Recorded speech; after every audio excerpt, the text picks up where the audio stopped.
Le dernier jour d'un condamné, de Victor Hugo. Préface. Il n'y avait en tête des premières éditions de cet ouvrage, publié d'abord sans nom d'auteur, que les quelques lignes qu'on va lire. Il y a deux manières de se rendre compte de l'existence de ce livre, où il y a eu, en effet, une liasse de papiers jaunes et inégaux sur lesquels on a trouvé, enregistrées une à une, les dernières pensées d'un misérable, où il s'est rencontré un homme, un rêveur occupé à observer la nature au profit de l'art, un philosophe, un poète, que sais-je, dont cette idée a été la fantaisie, qu'il a prise, ou plutôt s'est laissé prendre par elle, et n'a pu s'en débarrasser qu'en la jetant dans un livre. De ces deux explications, le lecteur choisira celle qu'il voudra. Comme on le voit, à l'époque où ce livre fut publié, l'auteur ne jugea pas à propos de dire dès lors toute sa pensée. Il aima mieux attendre qu'elle fût comprise et voir si elle le serait. Elle l'a été. L'auteur, aujourd'hui, peut démasquer l'idée politique, l'idée sociale qu'il avait voulu populariser sous cette innocente et candide forme littéraire. Il déclare donc, ou plutôt il avoue hautement, que le dernier jour d'un condamné n'est autre chose qu'un plaidoyer, direct ou indirect, comme on voudra, pour l'abolition de la peine de mort.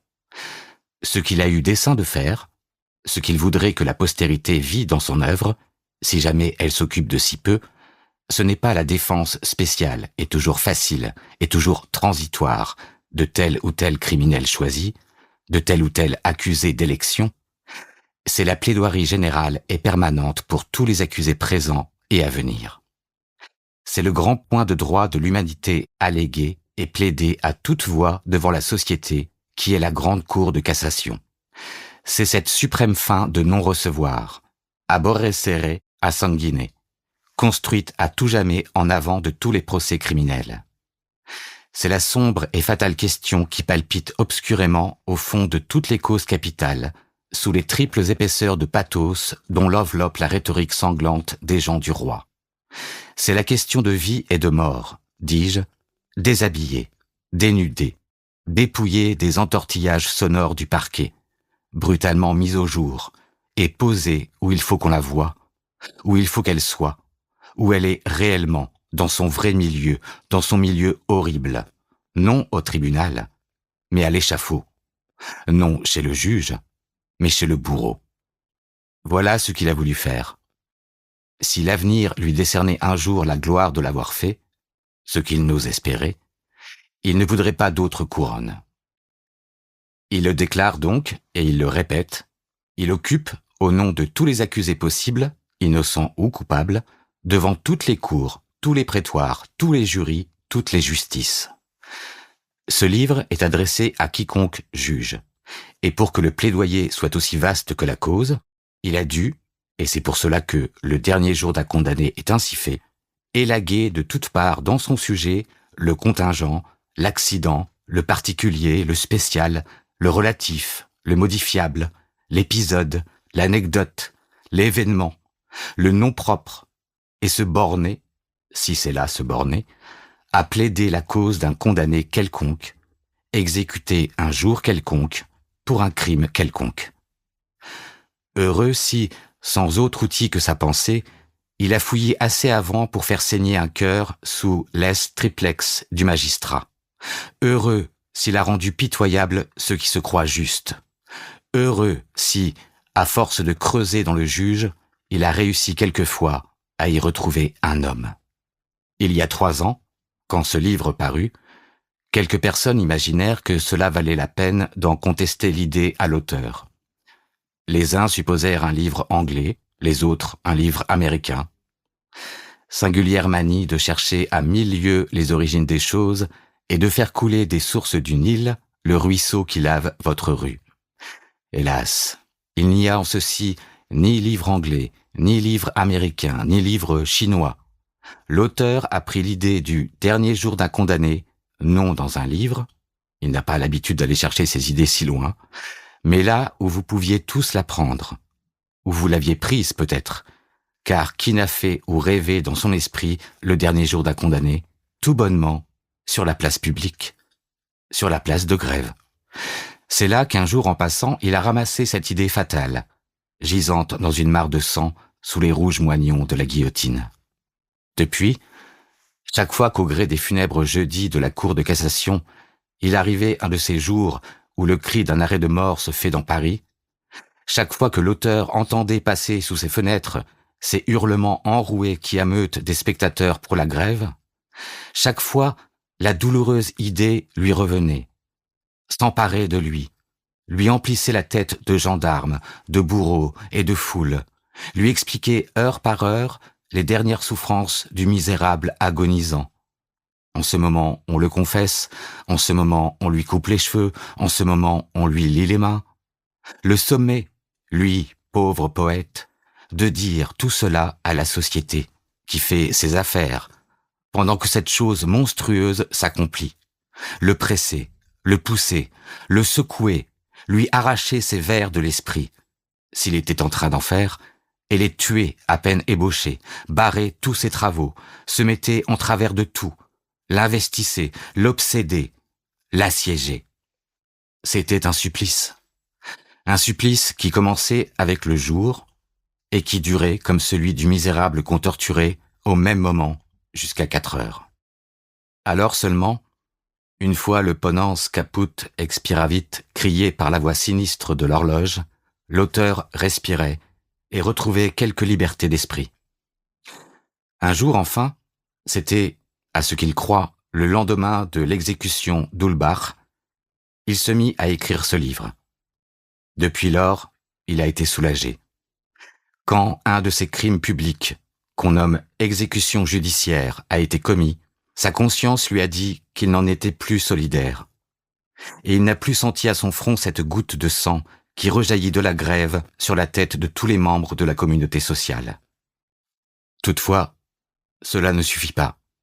Se laver les mains est bien, empêcher le sang de couler serait mieux. Aussi, ne connaîtrait-il pas de but plus élevé, plus saint, plus auguste que celui-là? Concourir à l'abolition de la peine de mort. Aussi, est-ce du fond du cœur qu'il adhère aux vœux et aux efforts des hommes généreux de toutes les nations qui travaillent depuis plusieurs années à jeter bas l'arbre patibulaire, le seul arbre que les révolutions ne déracinent pas. C'est avec joie qu'il vient à son tour, lui, chétif, donner son coup de cognée et élargir de son mieux l'entaille que Beccaria a faite, il y a 66 ans, au vieux gibet dressé depuis tant de siècles sur la chrétienté. Nous venons de dire que l'échafaud est le seul édifice que les révolutions ne démolissent pas. Il est rare, en effet, que les révolutions soient sobres de sang humain, et, venues qu'elles sont pour émonder, pour ébrancher, pour étêter la société, la peine de mort est une des serpes dont elles se dessaisissent le plus malaisément. Nous l'avouerons cependant, si jamais révolution nous parut digne et capable d'abolir la peine de mort, c'est la révolution de Juillet. Il semble en effet qu'il appartenait au mouvement populaire le plus clément des temps modernes de raturer la pénalité barbare de Louis XI, de Richelieu et de Robespierre, et d'inscrire au front de la loi l'inviolabilité de la vie humaine. 1830 méritait de briser le couperet de 93. Nous l'avons espéré un moment. En août 1830, il y avait tant de générosité et de pitié dans l'air, un tel esprit de douceur et de civilisation flottait dans les masses, on se sentait le cœur si bien épanoui par l'approche d'un bel avenir, qu'il nous sembla que la peine de mort était abolie de droit, d'emblée, d'un consentement tacite et unanime, comme le reste des choses mauvaises qui nous avaient gênés. Le peuple venait de faire un feu de joie des guenilles de l'Ancien Régime. Celle-là était la guenille sanglante. Nous la crûmes dans le tas. Nous la crûmes brûlée, comme les autres. Et pendant quelques semaines, confiants et crédules, nous eûmes foi pour l'avenir, à l'inviolabilité de la vie, comme à l'inviolabilité de la liberté. Et en effet, 2 mois s'étaient à peine écoulés qu'une tentative fut faite pour résoudre en réalité légale l'utopie sublime de César Bonessana. Malheureusement, cette tentative fut gauche, maladroite, presque hypocrite, et faite dans un autre intérêt que l'intérêt général. Au mois d'octobre 1830, on se le rappelle, Quelques jours après avoir écarté par l'ordre du jour la proposition d'ensevelir Napoléon sous la colonne, la chambre tout entière se mit à pleurer et à bramer. La question de la peine de mort fut mise sur le tapis. Nous allons dire quelques lignes plus bas à quelle occasion. Et alors, il sembla que toutes ces entrailles de législateurs étaient prises d'une subite et merveilleuse miséricorde. Ce fut à qui parlerait, à qui gémirait, à qui lèverait les mains au ciel. La peine de mort, grand Dieu! Quelle horreur! Tel vieux procureur général, blanchi dans la robe rouge, qui avait mangé toute sa vie le pain trempé de sang des réquisitoires, se composa tout à coup un air piteux et attesta les dieux qu'il était indigné de la guillotine. Pendant 2 jours, la tribune ne désemplit pas de harangueurs en pleureuses.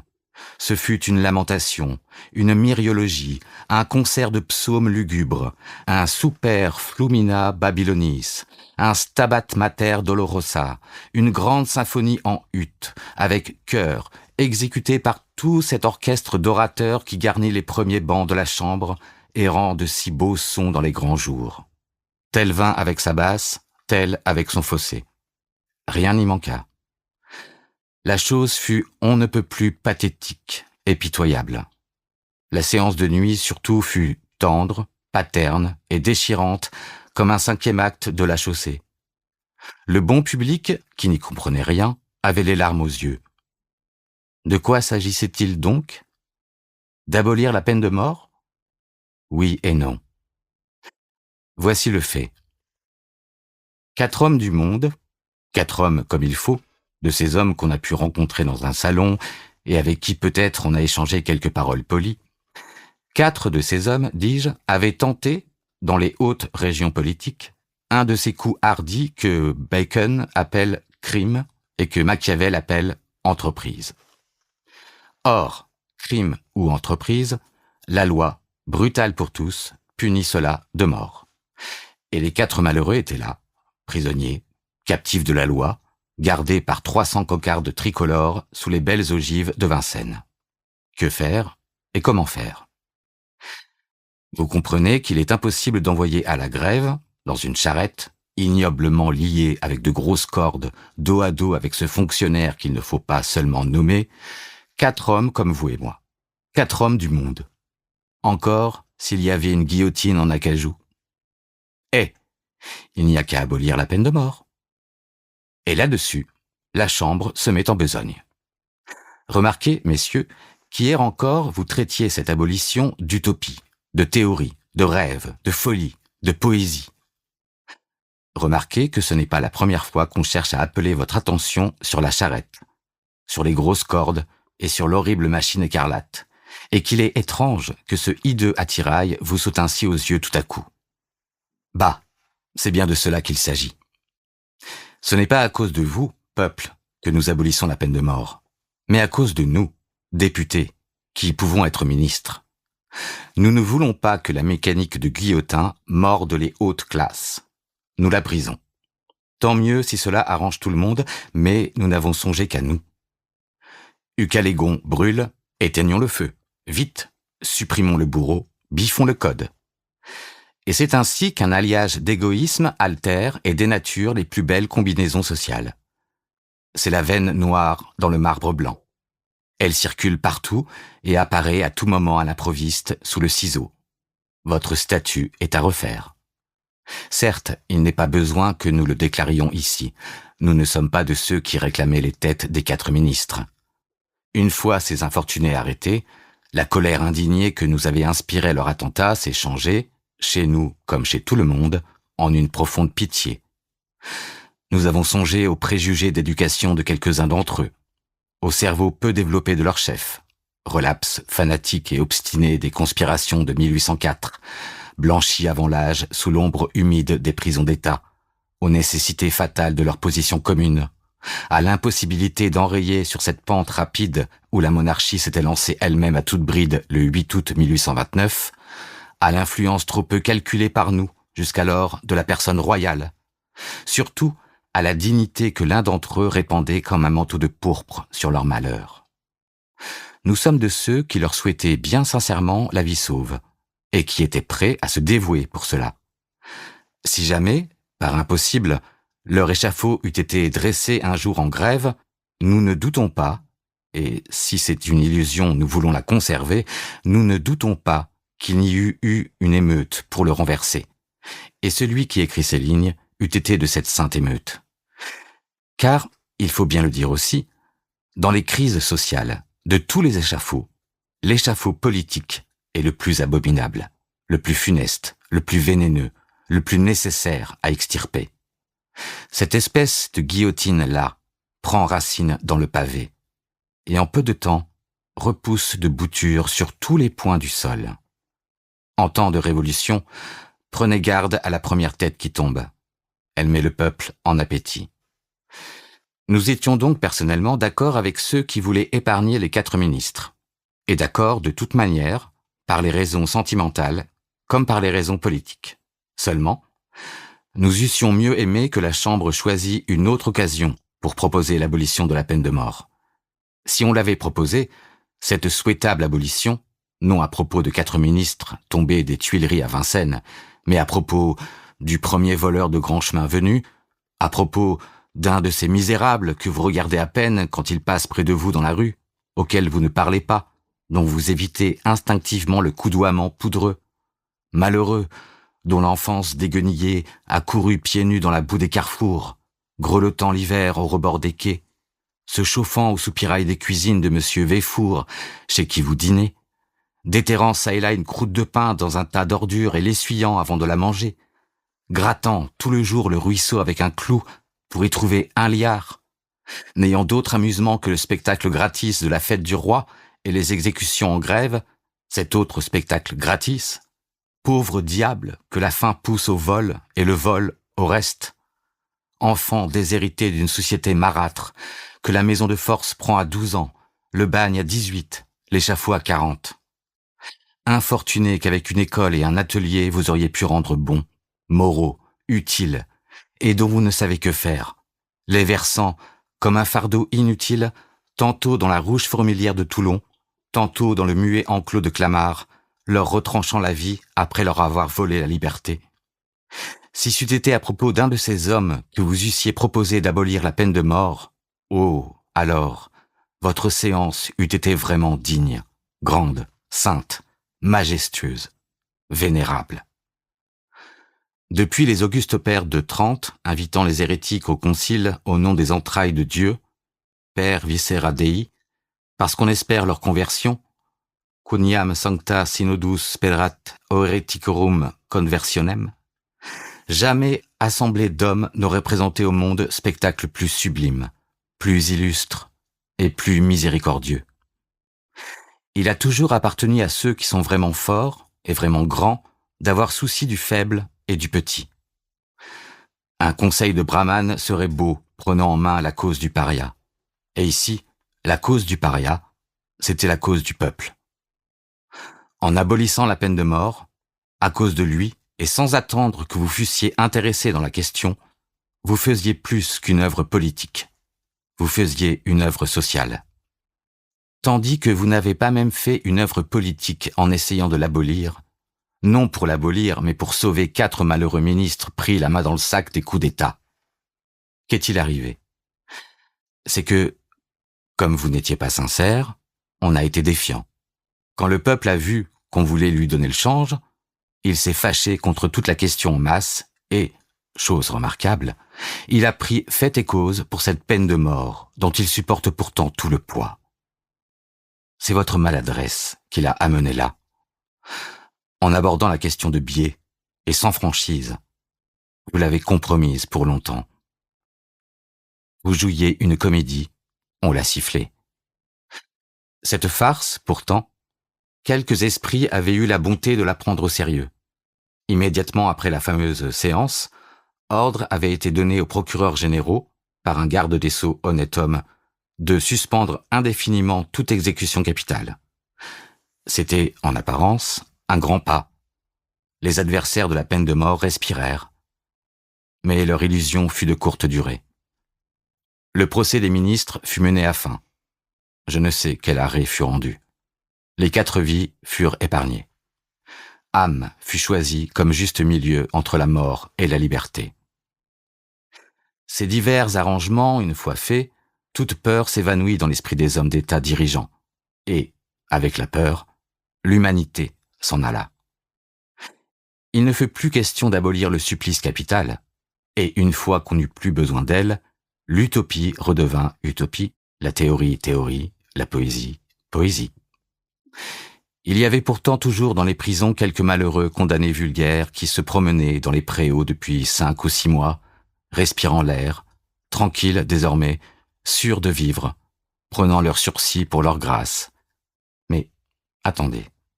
Le bourreau, à vrai dire, avait eu grand-peur. Le jour où il avait entendu les faiseurs de loi parler humanité, philanthropie, progrès, il s'était cru perdu. Il s'était caché, le misérable. Il s'était blotti sous sa guillotine, mal à l'aise au soleil de juillet comme un oiseau de nuit en plein jour, tâchant de se faire oublier, se bouchant les oreilles et n'osant souffler. On ne le voyait plus depuis 6 mois. Il ne donnait plus signe de vie. Peu à peu, cependant, il s'était rassuré dans ses ténèbres. Il avait écouté du côté des chambres et n'avait pas entendu prononcer son nom. Plus de ces grands mots sonores dont il avait eu si grande frayeur. Plus de commentaires déclamatoires du traité des délits et des peines. On s'occupait de toute autre chose. De quelque grave intérêt social, d'un chemin vicinal, d'une subvention pour l'opéra comique, ou d'une saignée de 100 000 francs sur un budget apoplectique de 1500 millions. Personne ne songeait plus à lui. Coupe-tête. Ce que voyant, l'homme se tranquillise. Il met sa tête hors de son trou et regarde de tous côtés. Il fait un pas, puis 2, comme je ne sais plus quelle souris de La Fontaine, puis il se hasarde à sortir tout à fait de dessous son échafaudage, puis il saute dessus, le raccommode, le restaure, le fourbit, le caresse, le fait jouer, le fait reluire, se remet à suifer la vieille mécanique rouillée que l'oisiveté détraquait. Tout à coup, il se retourne, saisit au hasard par les cheveux dans la première prison venue un de ces infortunés qui comptaient sur la vie, le tire à lui, le dépouille, l'attache, le boucle. Et voilà les exécutions qui recommencent. Tout cela est affreux, mais c'est de l'histoire. Oui, il y a eu un sursis de 6 mois accordé à de malheureux captifs dont on a gratuitement aggravé la peine de cette façon en les faisant reprendre à la vie, puis, sans raison, sans nécessité, sans trop savoir pourquoi, pour le plaisir, on a un beau matin révoqué le sursis et l'on a remis froidement toutes ces créatures humaines en coupe réglée. Eh, mon Dieu, je vous le demande. Qu'est-ce que cela nous faisait à tous que ces hommes vécussent? Est-ce qu'il n'y a pas en France assez d'air à respirer pour tout le monde? Pour qu'un jour un misérable commis de la chancellerie, à qui cela est égal, se soit levé de sa chaise en disant « Allons, personne ne songe plus à l'abolition de la peine de mort. Il est temps de se remettre à guillotiner. » Il faut qu'il se soit passé dans le cœur de cet homme-là quelque chose de bien monstrueux. Du reste, disons-le, jamais les exécutions n'ont été accompagnées de circonstances plus atroces que depuis cette révocation du sursis de juillet. Jamais l'anecdote de la grève n'a été plus révoltante et n'a mieux prouvé l'exécration de la peine de mort. Ce redoublement d'horreur est le juste châtiment des hommes qui ont remis le code du sang en vigueur. Qu'ils soient punis par leur œuvre. C'est bien fait.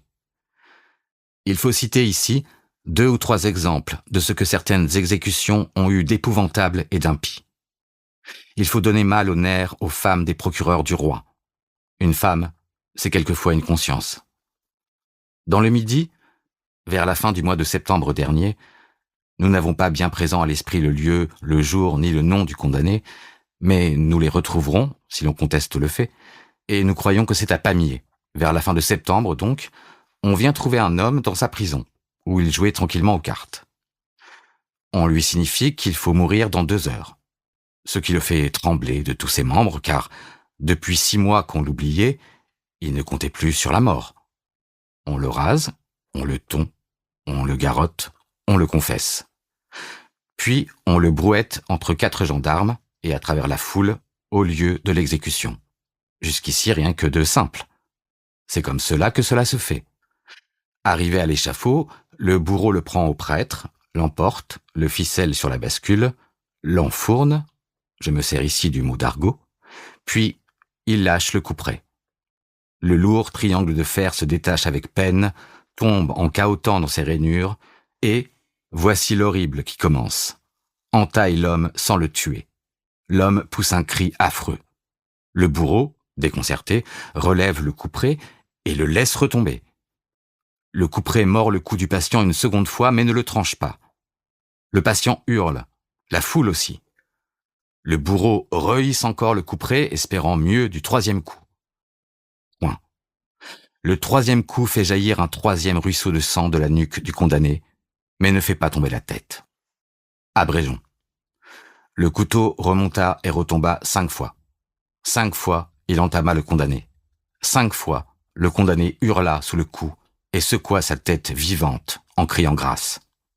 Le peuple, indigné, prit des pierres et se mit dans sa justice à lapider le misérable bourreau. Le bourreau s'enfuit sous la guillotine et s'y tapit derrière les chevaux des gendarmes. Mais vous n'êtes pas au bout. Le supplicié, se voyant seul sur l'échafaud, s'était redressé sur la planche, et là, debout, effroyable, ruisselant de sang, soutenant sa tête à demi coupée qui pendait sur son épaule, il demandait, avec de faibles cris, qu'on vînt le détacher. La foule, pleine de pitié, était sur le point de forcer les gendarmes et de venir à l'aide du malheureux qui avait subi 5 fois son arrêt de mort.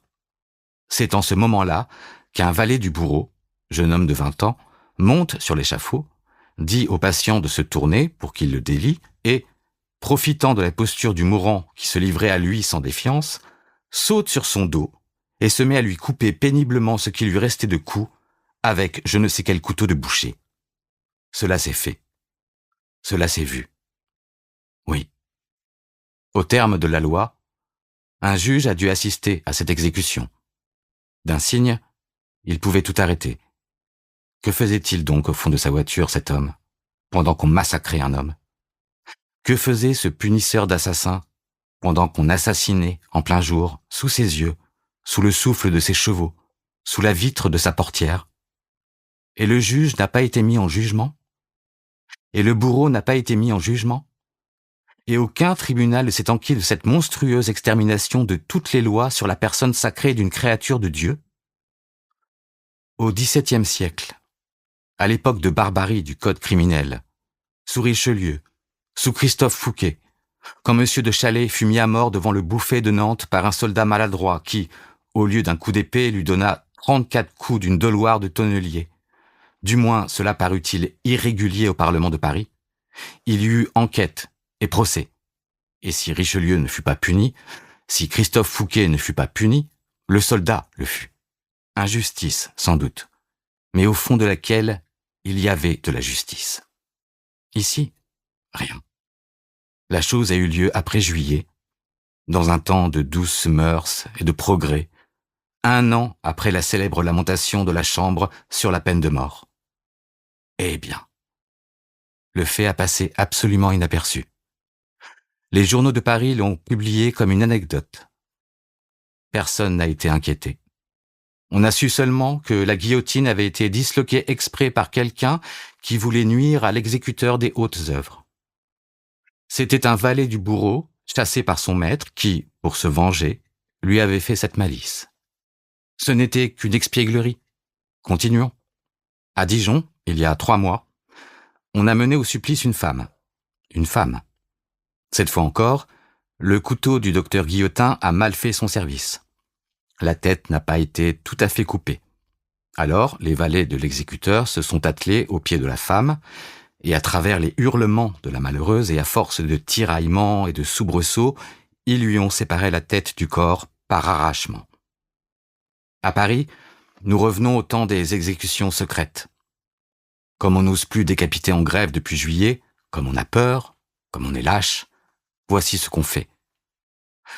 On a pris dernièrement à Bicêtre un homme, un condamné à mort, un nommé Desandrieux, je crois.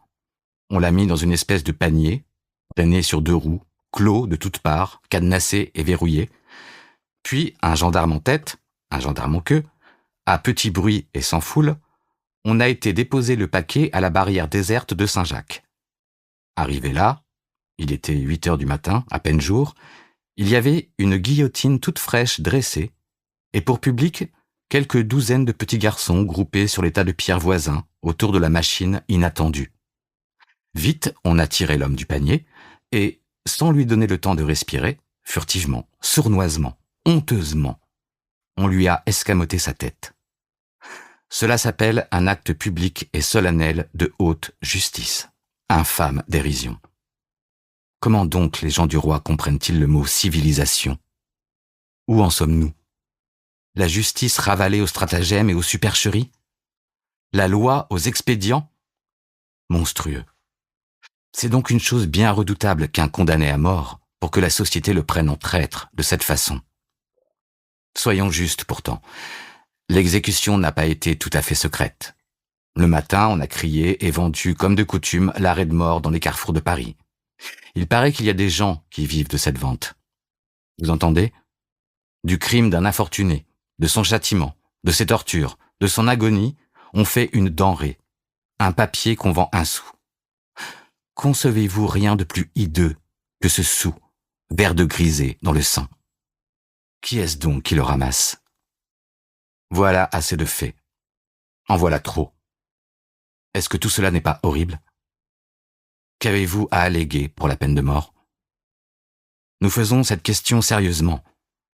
Nous la faisons pour qu'on y réponde. Nous la faisons aux criminalistes et non aux lettrés bavards. Nous savons qu'il y a des gens qui prennent l'excellence de la peine de mort pour texte à paradoxe comme tout autre thème. Il y en a d'autres qui n'aiment la peine de mort que parce qu'ils haïssent tel ou tel qui l'attaque. C'est pour eux une question quasi littéraire, une question de personne, une question de nom propre. Ceux-là sont les envieux, qui ne font pas plus faute aux bons jurisconsultes qu'aux grands artistes. Les Joseph Grippa ne manquent pas plus aux Filangieri que les Torregiani au Michel-Ange et les Scuderi au Corneille. Ce n'est pas à eux que nous nous adressons, mais aux hommes de loi proprement dit, aux dialecticiens, aux raisonneurs, à ceux qui aiment la peine de mort pour la peine de mort, pour sa beauté, pour sa bonté, pour sa grâce. Voyons, qu'ils donnent leur raison. Ceux qui jugent et condamnent disent la peine de mort nécessaire. D'abord, parce qu'il importe de retrancher de la communauté sociale un membre qui lui a déjà nui et qui pourrait lui nuire encore. S'il ne s'agissait que de cela, la prison perpétuelle suffirait. À quoi bon la mort? Vous objectez qu'on peut s'échapper d'une prison? Faites mieux votre ronde. Si vous ne croyez pas à la solidité des barreaux de fer, comment osez-vous avoir des ménageries? Pas de bourreau où le geôlier suffit. Mais, reprend-on, il faut que la société se venge, que la société punisse. Ni l'un, ni l'autre. Se venger est de l'individu. Punir est de Dieu. La société est entre deux. Le châtiment est au-dessus d'elle, la vengeance au-dessous. Rien de si grand et de si petit ne lui sied. Elle ne doit pas punir pour se venger. Elle doit corriger pour améliorer. Transformer de cette façon la formule des criminalistes, nous la comprenons et nous adhérons. Reste la troisième et dernière raison, la théorie de l'exemple. Il faut faire des exemples. Il faut épouvanter par le spectacle du sort réservé aux criminels ceux qui seraient tentés de les imiter. Voilà bien, à peu près textuellement, la phrase éternelle dont tous les réquisitoires des 500 parquets de France ne sont que des variations plus ou moins sonores. Eh bien, nous nions d'abord qu'il y ait exemple. Nous nions que le spectacle des supplices produise l'effet qu'on en attend. Loin d'édifier le peuple, il le démoralise et ruine en lui toute sensibilité, partant toute vertu. Les preuves abondent et encombreraient notre raisonnement si nous voulions en citer. Nous signalerons pourtant un fait entre 1000, parce qu'il est le plus récent. Au moment où nous écrivons, il n'a que 10 jours de date. Il est du 5 mars, dernier jour du carnaval. À Saint-Paul, immédiatement après l'exécution d'un incendiaire nommé Louis Camus, une troupe de masques est venue danser autour de l'échafaud encore fumant. Faites donc des exemples. le Mardi Gras vous rit au nez. Que si, malgré l'expérience, vous tenez à votre théorie routinière de l'exemple, alors, rendez-nous le XVIe siècle. Soyez vraiment formidable. Rendez-nous la variété des supplices. Rendez-nous Farinacci. Rendez-nous les tourmenteurs jurés. Rendez-nous le gibet, la roue, le bûcher, l'estrapade, l'essorillement, l'écartèlement, la fosse à enfouir vif, la cuve à bouillir vif. Rendez-nous, dans tous les carrefours de Paris, comme une boutique de plus ouverte parmi les autres, le hideux étal du bourreau, sans cesse garni de chair fraîche. Rendez-nous Montfaucon, ces 16 piliers de pierre, ces brutes assises, ces caves à ossements, ces poutres, ces crocs, ces chaînes, ces brochettes de squelettes, son éminence de plâtre tacheté de corbeaux, ses potences succursales et l'odeur du cadavre que par le vent du nord-est il répand à larges bouffées sur tout le faubourg du Temple. Rendez-nous dans sa permanence et dans sa puissance ce gigantesque appentis du bourreau de Paris. À la bonne heure, voilà de l'exemple en grand. Voilà de la peine de mort bien comprise. Voilà un système de supplice qui a quelques proportions. Voilà qui est horrible, mais qui est terrible. Ou bien faites comme en Angleterre. En Angleterre, pays de commerce, on prend un contrebandier sur la côte de Douvres. On le pend, pour l'exemple. Pour l'exemple, on le laisse accroché au gibet. Mais, comme les intempéries de l'air pourraient détériorer le cadavre, on l'enveloppe soigneusement d'une toile enduite de goudron afin d'avoir à le renouveler moins souvent. Oh, terre d'économie! Goudronner les pendus. Cela pourtant a encore quelque logique. C'est la façon la plus humaine de comprendre la théorie de l'exemple. Mais vous, est-ce bien sérieusement que vous croyez faire un exemple quand vous égorgiez misérablement un pauvre homme dans le recoin le plus désert des boulevards extérieurs? En grève, en plein jour, passe encore. Mais à la barrière Saint-Jacques? Mais à 8 heures du matin? Qu'est-ce qui passe là? Qu'est-ce qui va là? Qui est-ce qui sait que vous tuez un homme là? Qui est-ce qui se doute que vous faites un exemple là? Un exemple pour qui? Pour les arbres du boulevard, apparemment. Ne voyez-vous donc pas que vos exécutions publiques se font en tapinois? Ne voyez-vous donc pas que vous vous cachez, que vous avez peur et honte de votre œuvre, que vous balbutiez ridiculement votre dicite justitiam moniti, qu'au fond vous êtes ébranlé, interdit, inquiet, peu certain d'avoir raison, gagné par le doute général, coupant des têtes par routine et sans trop savoir ce que vous faites? Ne sentez-vous pas, au fond du cœur, que vous avez tout au moins perdu le sentiment moral et social de la mission de sang que vos prédécesseurs, les vieux parlementaires, accomplissaient avec une conscience si tranquille? La nuit, ne retournez-vous pas plus souvent qu'eux la tête sur votre oreiller?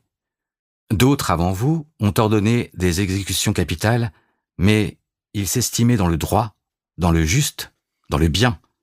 Jouvenel des Ursins se croyait un juge. Élie de Thorette se croyait un juge. Laubardemont, la Régnie et l'AFMA eux-mêmes se croyaient des juges. Vous, dans votre fort intérieur, vous n'êtes pas bien sûr de ne pas être des assassins. Vous quittez la grève pour la barrière Saint-Jacques, la foule pour la solitude, le jour pour le crépuscule. Vous ne faites plus fermement ce que vous faites. Vous vous cachez, vous dis-je. Toutes les raisons pour la peine de mort, les voilà donc démolies. Voilà tous les syllogismes de parquet mis à néant. Tous ces copeaux de réquisitoires, les voilà balayés et réduits en cendres. Le moindre attouchement de la logique dissout tous les mauvais raisonnements. Que les gens du roi ne viennent donc plus nous demander des têtes, à nous, jurés, à nous, hommes, en nous adjurant d'une voix caressante, au nom de la société à protéger, de la vindicte publique à assurer, des exemples à faire. Rhétorique, ampoule et néant que tout cela. Un coup d'épingle dans ces hyperboles et vous les désenflez. Au fond de ce doucereux verbiage, vous ne trouvez que dureté de cœur, cruauté, barbarie, envie de prouver son zèle, nécessité de gagner ses honoraires. Taisez-vous, mandarin. Sous la patte de velours du juge, on sent les ongles du bourreau. Il est difficile de songer de sang-froid à ce que c'est qu'un procureur royal criminel. C'est un homme qui gagne sa vie à envoyer les autres à l'échafaud. C'est le pourvoyeur titulaire des places de grève. Du reste, c'est un monsieur qui a des prétentions au style et aux lettres, qui est beau parleur, ou croit l'être, qui récite au besoin un vers latin ou deux avant de conclure à la mort, qui cherche à faire de l'effet, qui intéresse son amour-propre, ô misère, là où d'autres ont leur vie engagée, qui a ses modèles à lui, ses types désespérants à atteindre, ses classiques, son bel art, son marchangy, comme tel poète à Racine et tel autre Boileau. Dans le débat, il tire du côté de la guillotine, c'est son rôle, c'est son état. Son réquisitoire, c'est son œuvre littéraire, il le fleurit de métaphores, il le parfume de citations, il faut que cela soit beau à l'audience, que cela plaise aux dames. Il a son bagage de lieux communs, encore très neuf pour la province, ses élégances d'élocution, ses recherches, ses raffinements d'écrivain. Il est le mot propre, presque autant que nos poètes tragiques de l'école de Delille. N'ayez pas peur qu'il appelle les choses par leur nom. Fi donc. Il a pour toute idée dont la nudité vous révolterait des déguisements complets d'épithètes et d'adjectifs. Il rend Monsieur Samson présentable. Il gaze le couperet. Il estompe la bascule. Il entortille le panier rouge dans une périphrase. On ne sait plus ce que c'est. C'est douceâtre et décent. Vous le représentez-vous, la nuit, dans son cabinet, élaborant à loisir et de son mieux cette harangue qui fera dresser un échafaud dans 6 semaines? Le voyez-vous suant sang et eau pour emboîter la tête d'un accusé dans le plus fatal article du Code? Le voyez-vous scier avec une loi mal faite le cou d'un misérable? Remarquez-vous comme il fait infuser dans un gâchis de tropes et de synecdoques 2 ou 3 textes vénéneux pour en exprimer et en extraire à grand-peine la mort d'un homme?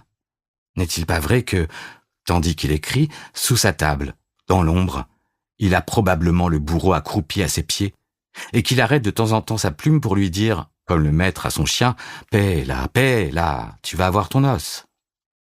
Du reste, dans la vie privée, cet homme du roi peut être un honnête homme, bon père, bon fils, bon mari, bon ami, comme disent toutes les épitaphes du Père Lachaise. Espérons que le jour est prochain, où la loi abolira ses fonctions funèbres. L'ère seule de notre civilisation doit un temps donné user la peine de mort. On est parfois tenté de croire que les défenseurs de la peine de mort n'ont pas bien réfléchi à ce que c'est. Mais pesez donc un peu à la balance de quelque crime que ce soit, ce droit exorbitant que la société s'arroge d'ôter ce qu'elle n'a pas donné. Cette peine, la plus irréparable des peines irréparables. De 2 choses l'une. Ou l'homme que vous frappez est sans famille, sans parents, sans adhérents dans ce monde, et dans ce cas, il n'a reçu ni éducation, ni instruction, ni soin pour son esprit, ni soin pour son cœur. Et alors, de quel droit tuez-vous ce misérable orphelin? Vous le punissez de ce que son enfance a rampé sur le sol sans tige et sans tuteur.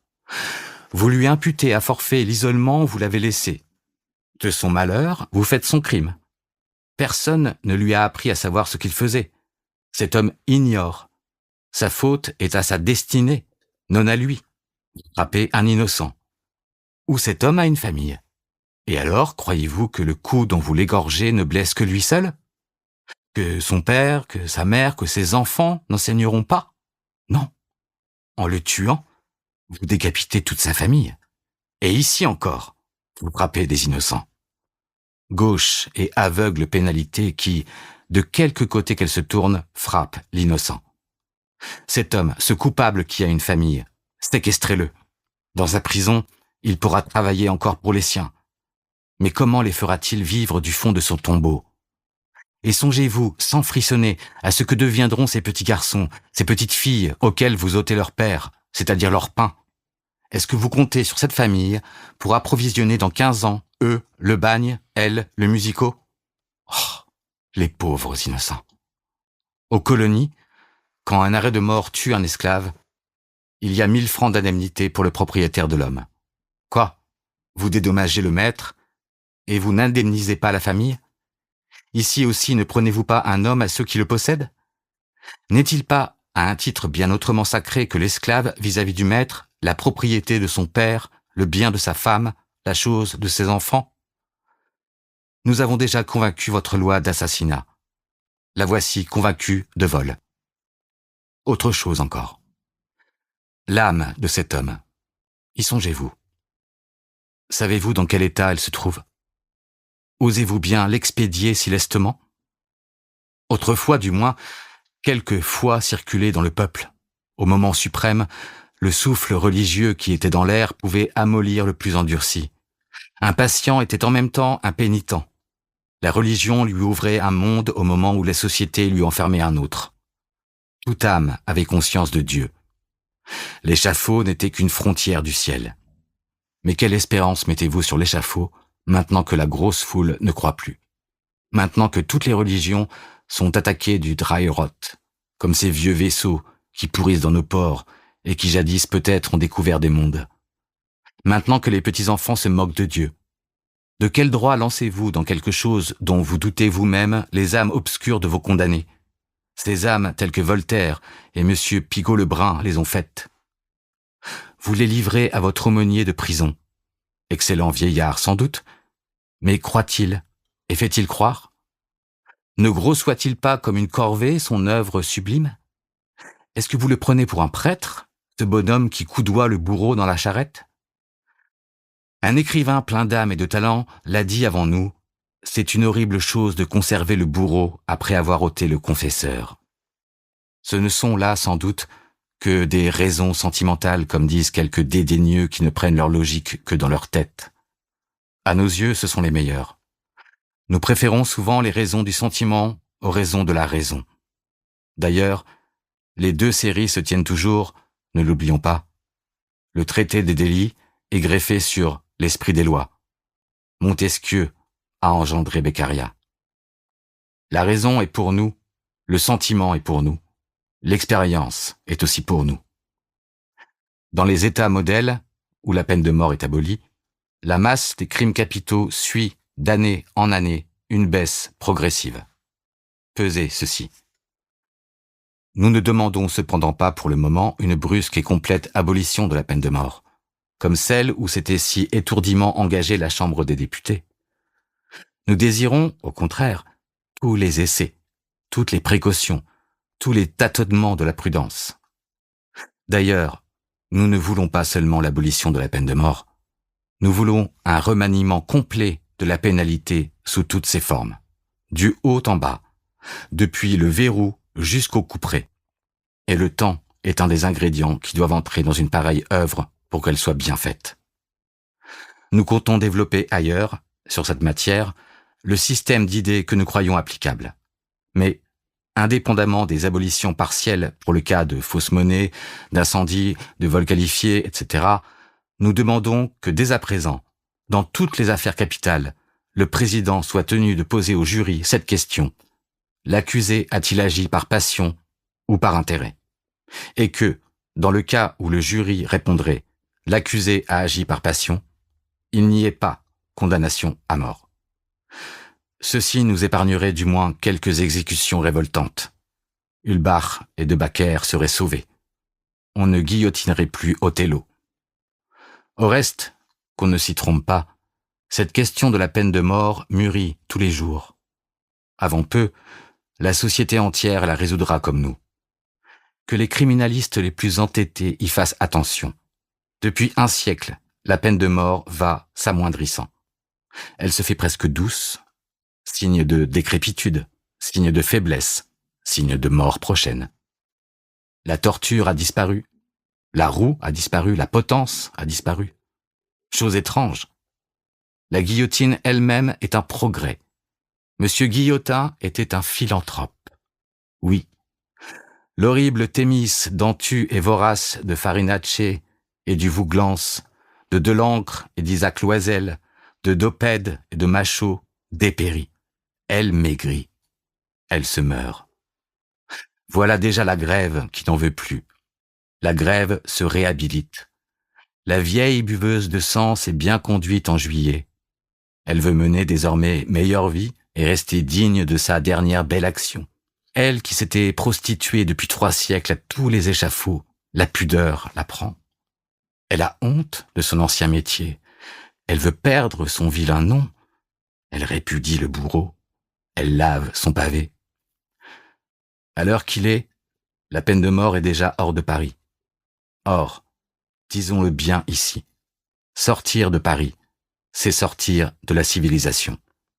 Tous les symptômes sont pour nous. Il semble aussi qu'elle se rebute et qu'elle rechigne, cette hideuse machine, ou plutôt ce monstre fait de bois et de fer qui est à Guillotin ce que Galatée est à Pygmalion. Vu d'un certain côté, les effroyables exécutions que nous avons détaillées plus haut sont d'excellents signes. La guillotine hésite. Elle en est à manquer son coup. Tout le vieil échafaudage de la peine de mort se détraque. L'infâme machine partira de France, nous y comptons, et s'il plaît à Dieu, elle partira en boitant, car nous tâcherons de lui porter de rudes coups.